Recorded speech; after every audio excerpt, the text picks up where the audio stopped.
मधुबन के बाबा, मधुबन के बाबा मुरली वाले, आपका क्या कहना, आपका क्या कहना। ओम शांति। आज 15 अक्टूबर 2024 के साकार मधुर महावाक्य हैं। आज मीठे मीठे बाप दादा बोले, मीठे बच्चे, तुम सबकी आपस में एक मत है। तुम अपने को आत्मा समझ एक बाप को याद करते हो तो सब भूत भाग जाते हैं। बाबा ने कहा, मीठे बच्चे, तुम सबकी आपस में एक मत है। तुम अपने को आत्मा समझ एक बाप को याद करते हो तो सब भूत भाग जाते हैं। बाबा ने आज प्रश्न पूछा कि पद्मा पद्म भाग्यशाली बनने का मुख्य आधार क्या है। तो उत्तर में बाबा कहते, जो बाबा सुनाते हैं उस एक एक बात को धारण करने वाले ही पद्मा पद्म भाग्यशाली बनते हैं। जज करो बाबा क्या कहते हैं और रावण संप्रदाय वाले क्या कहते हैं। बाप जो नॉलेज देते हैं उसे बुद्धि में रखना। स्वदर्शन चक्रधारी बनना ही पद्म पद्म भाग्यशाली बनना है। इस नॉलेज से ही तुम गुणवान बन जाते हो। ओम शांति। रूहानी बाप अंग्रेजी में कहा जाता है स्पिरिचुअल फादर। सतयुग में जब तुम चलेंगे तो वहाँ अंग्रेजी आदि दूसरी कोई भाषा तो होगी ही नहीं। तुम जानते हो कि सतयुग में हमारा राज्य होता है, उसमें हमारी जो भाषा होगी वही चलेगी। फिर बाद में वह भाषा बदलती जाती है। अभी तो अनेक भाषाएं हैं। जैसा जैसा राजा वैसी वैसी उनकी भाषा चलती है। अब यह तो सब बच्चे जानते हैं। सब सेंटर्स पर भी जो बच्चे हैं उनकी है एक मत।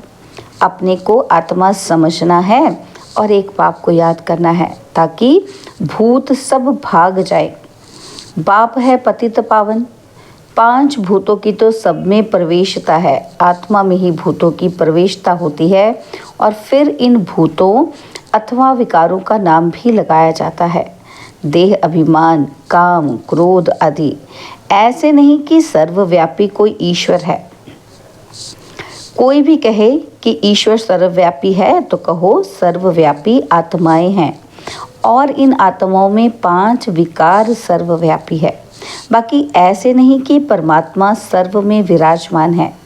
परमात्मा में फिर 5 भूतों की प्रवेशता कैसे होगी। एक एक बात को अच्छी रीति धारण करने से तुम पद्मा पद्म भाग्यशाली बनते हो। दुनिया वाले रावण संप्रदाय क्या कहते हैं और बाप क्या कहते हैं, अब जज करो। हर एक के शरीर में आत्मा है और उस आत्मा में 5 विकार प्रवेश है। शरीर में नहीं, आत्मा में 5 विकार अथवा भूत प्रवेश होते हैं। सतयुग में यह 5 भूत नहीं है। नाम ही है डीटी वर्ड। यह है डेविल वर्ड। डेविल कहा जाता है असुर को। कितना दिन और रात का फर्क है। अभी तुम चेंज होते हो और वहाँ तुम्हारे में कोई भी विकार, कोई अवगुण नहीं रहता। तुम्हारे में संपूर्ण गुण होते हैं। तुम 16 कला संपूर्ण बनते हो। पहले थे फिर नीचे उतरते हो। इस चक्र का अभी मालूम पड़ा है। 84 का चक्र कैसे फिरता है। हम आत्मा को स्व का दर्शन हुआ है, अर्थात इस चक्र का नॉलेज हुआ है। उठते बैठते चलते तुमको ये नॉलेज बुद्धि में रखना है। बाप नॉलेज पढ़ाते हैं। यह रूहानी नॉलेज बाप भारत में ही आकर देते हैं। कहते हैं ना, हमारा भारत। वास्तव में हिंदुस्तान कहना तो रॉन्ग है। तुम जानते हो भारत जब स्वर्ग था तो सिर्फ हमारा ही राज्य था और कोई धर्म नहीं था। न्यू वर्ल्ड थी। नई दिल्ली कहते हैं ना, तो दिल्ली का असल नाम दिल्ली नहीं था, परिस्तान कहते थे। अभी तो नई दिल्ली और पुरानी दिल्ली कहते हैं। फिर ना पुरानी ना नई दिल्ली होगी, परिस्तान कहा जाएगा। दिल्ली को कैपिटल कहते हैं। इन लक्ष्मी नारायण का राज्य होगा और कुछ भी नहीं होगा। हमारा ही राज्य होगा। अभी तो राज्य नहीं है, इसलिए सिर्फ कहते हैं हमारा भारत देश है। राजाएं तो है नहीं। तुम बच्चों की बुद्धि में ये सारा ज्ञान चक्र लगाता है। बरोबर पहले पहले इस विश्व में देवी देवताओं का राज्य था और कोई राज्य नहीं था।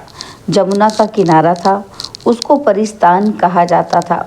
देवताओं की कैपिटल दिल्ली ही रही है, तो सभी को कशिश होती है, सबसे बड़ी भी है और एकदम सेंटर में है। मीठे मीठे बच्चे जानते हैं, बाप तो ज़रूर हुए हैं, पाप आत्मा बन गए।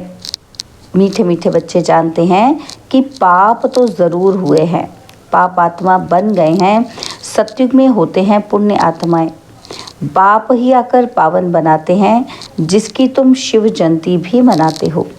अब जयंती अक्षर तो सबसे लगता है, इसलिए इनको फिर शिवरात्रि कहते हैं। रात्रि का अर्थ तो तुम्हारे सिवाय और कोई समझ ना सके।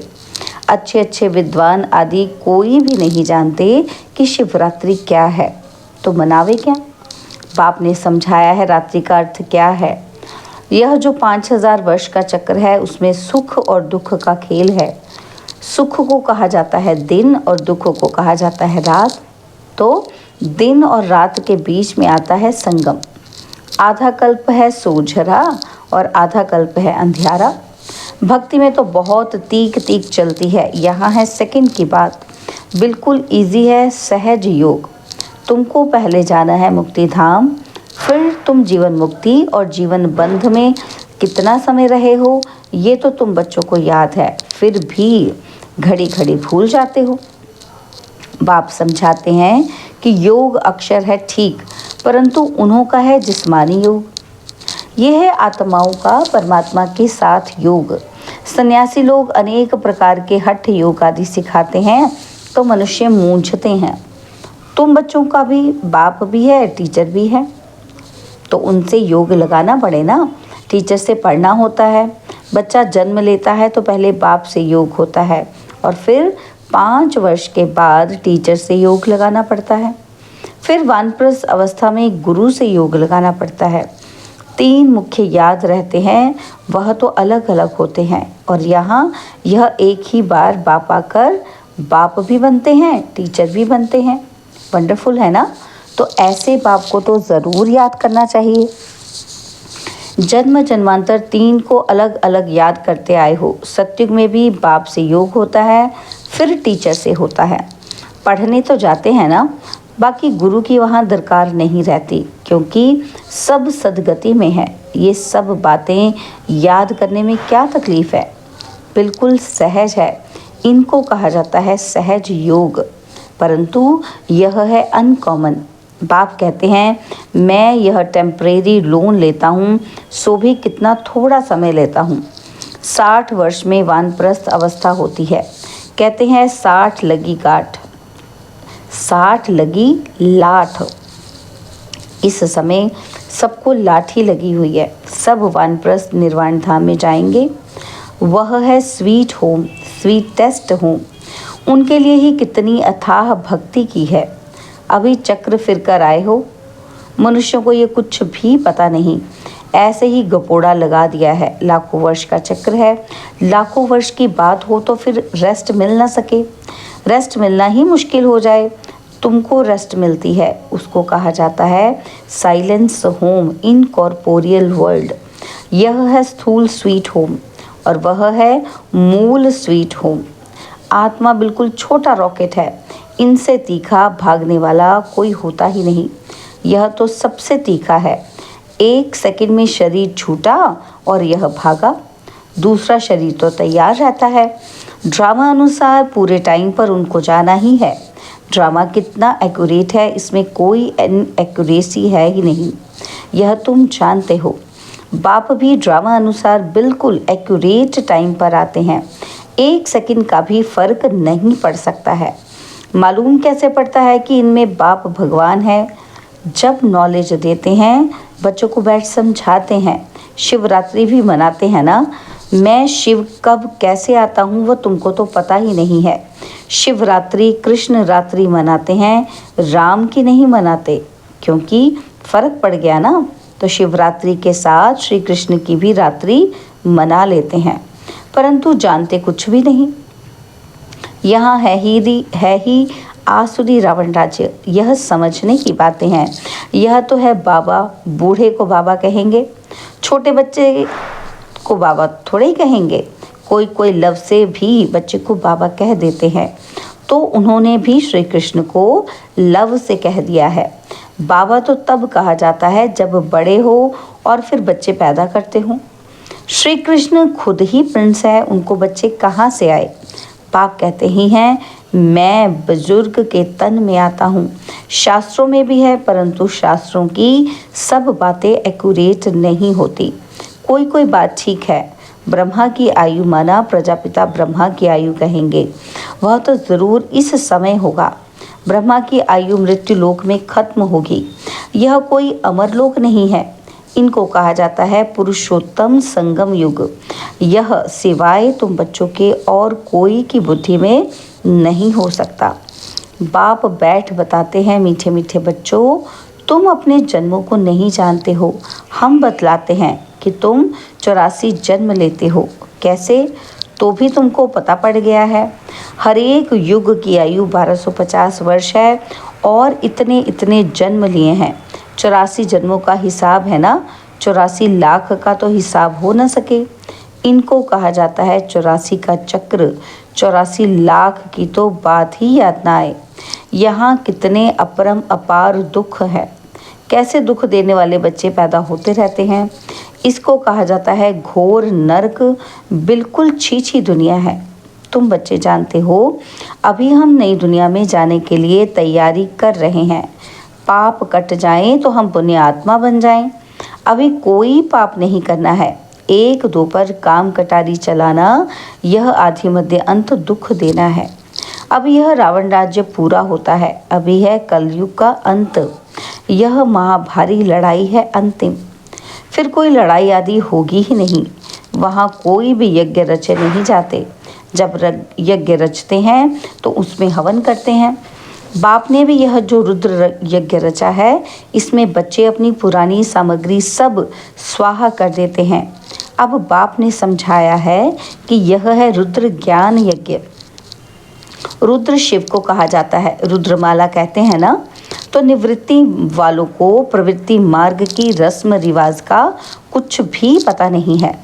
वह तो घर बार छोड़ जंगल में चले जाते हैं। नाम ही पड़ा है सन्यास। किसका सन्यास? घर बार का। तो खाली हाथ निकलते हैं। पहले तो गुरु लोग बहुत परीक्षा लेते हैं, काम कराते हैं। पहले भिक्षा में सिर्फ आटा लेते थे, रसोई नहीं लेते थे। उनको जंगल में ही रहना है, वहाँ कंद मूल फल मिलते हैं। यह भी गायन है कि जब सतो प्रधान सन्यासी होते हैं तब यह खाते हैं। अभी तो बात मत पूछो, क्या क्या करते रहते हैं। इसका नाम ही है विशेष वर्ल्ड, और वह है वाइसलेस वर्ल्ड। तो अपने को विशेष समझना चाहिए ना। बाप कहते हैं सत्य को कहा जाता है शिवालय, वॉइसलेस वर्ल्ड। यहाँ तो सब हैं पतित मनुष्य, इसलिए देवी देवता के बदले नाम ही हिंदू रख दिया है। बाप तो सब बातें समझाते रहते हैं। तुम असल में हो ही बेहद बाप के बच्चे। वह तो तुम्हें 21 जन्मों का वर्षा देते हैं। तो बाप मीठे मीठे बच्चों को समझाते हैं, जन्म जन्मांतर के पाप तुम्हारे सिर पर हैं।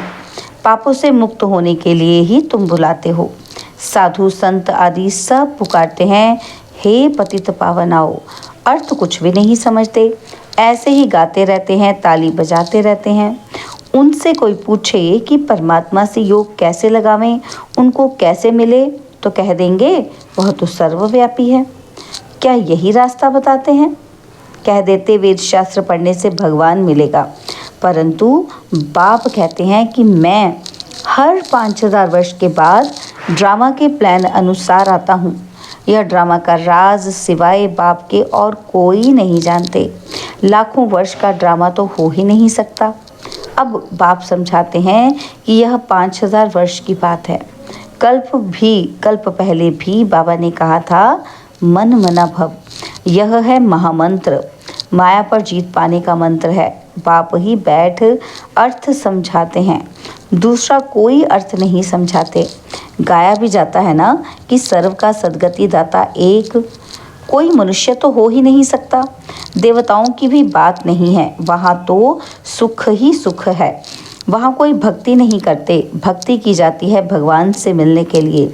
सत्युग में भक्ति होती नहीं, क्योंकि 21 जन्मों का वर्षा मिला हुआ है। तब गाया भी जाता है, दुख में सिमरन सब करें, है ना।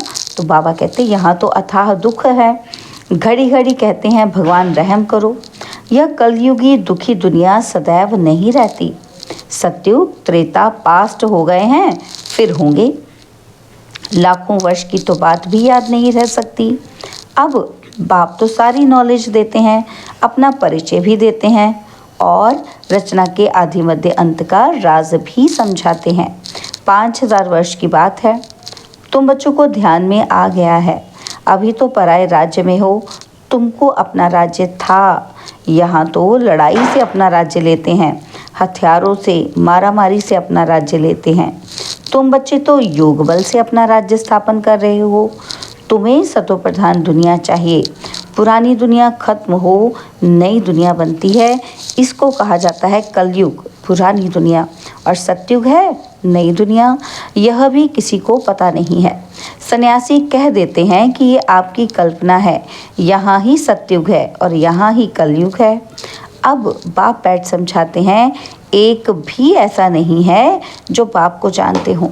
अगर कोई जानता होता तो परिचय देता। सत्युग त्रेता क्या चीज़ है किसी को समझ में थोड़ी आता है।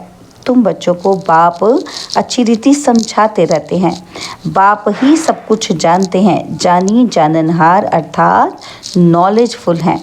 मनुष्य सृष्टि का बीज रूप हैं, ज्ञान का सागर, सुख का सागर हैं। उनसे ही हमको वर्षा मिलना है। बाप नॉलेज में आप समान बनाते हैं। अच्छा, मीठे मीठे सिकिलदे बच्चों प्रति माता पिता बाप दादा का याद प्यार और गुड मॉर्निंग।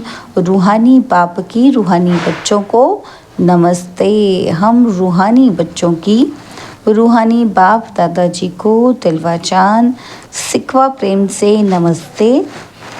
ओम शांति। प्यारे बाबा, मीठे बाबा, मेरे बाबा, शुक्रिया बाबा, शुक्रिया बाबा, शुक्रिया। धारणा के लिए मुख्य सार है। पहला पॉइंट है, यह पापों से मुक्त होने का समय है, इसलिए अभी कोई पाप नहीं करना है। पुरानी सब सामग्री इस रुद्र यज्ञ में स्वाहा करनी है। और सेकंड पॉइंट है, अभी वानप्रस्थ अवस्था है, इसलिए बाप टीचर के साथ साथ सतगुरु को भी याद करना है। स्वीट होम में जाने के लिए आत्मा को सतोप्रधान पावन बनाना है। बाबा ने आज हमें वरदान दिया, अपनी सूक्ष्म कमजोरियों को चिंतन करके परिवर्तन करने वाले स्वचिंतक भव। सिर्फ ज्ञान की पॉइंट्स रिपीट करना, सुनना व सुनाना ही स्वचिंतन नहीं है, लेकिन स्वचिंतन अर्थात अपनी सूक्ष्म कमजोरियों को, अपनी छोटी छोटी गलतियों को चिंतन करके मिटाना, परिवर्तन करना, यही है स्वचिंतक बनना। ज्ञान का मनन तो सभी बच्चे बहुत अच्छा करते हैं, लेकिन ज्ञान को स्वयं के प्रति यूज कर धारणा स्वरूप बनना, स्वयं को परिवर्तन करना, इसकी ही मार्क्स फाइनल रिजल्ट में मिलती है। स्लोगन है, हर समय करन करावनहार बाबा याद रहे तो मैंपन का अभिमान नहीं आ सकता। हर समय करन करावनहार बाबा याद रहे तो मैंपन का अभिमान नहीं आ सकता। ओम शांति।